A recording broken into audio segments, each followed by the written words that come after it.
While cold temperatures are to be expected in December, having them dip into the teens is very unusual in Georgia and a major cause for concern amongst producers.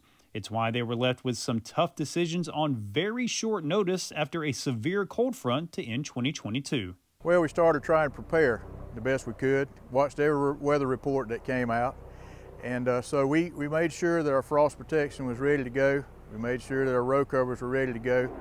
And of course, we had everything on the farm to make sure we had the water out of it to make sure it didn't burst. With strawberries being the furthest along, getting them protected was a priority. And while they were caught a little short-handed, it appears this year's crop was salvaged despite some minor damage. With the strawberries, we use row covers. It's just like a blanket, like we use in our homes.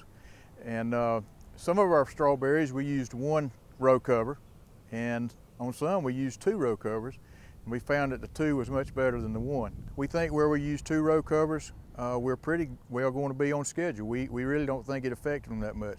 But where we used only one cover, probably going to be a month behind with the fruiting. Protecting the citrus crop is a little more labor intensive, as each tree must be individually taken care of before the freezing temperatures.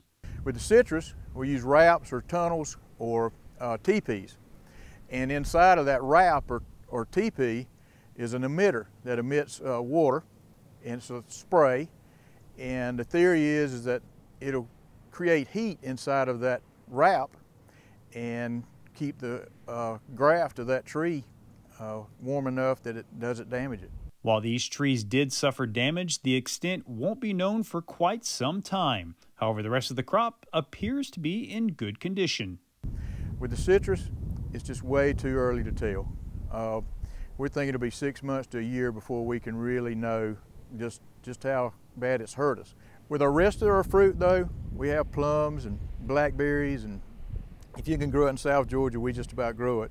We really don't think we're going to see any effects. Even though this type of weather might be out of the norm, it is something growers will need to keep in the back of their minds when planning for the future, which is why this event can serve as a good learning experience when preparing for the next growing season.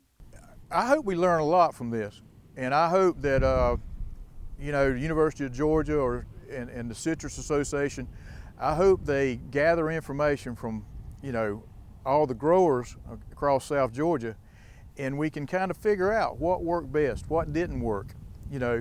And so, yes, I'm hopeful that this is going to be a learning experience, and that we'll gain some wisdom from it. Reporting from Berrien County, I'm Damon Jones for the Farm Monitor.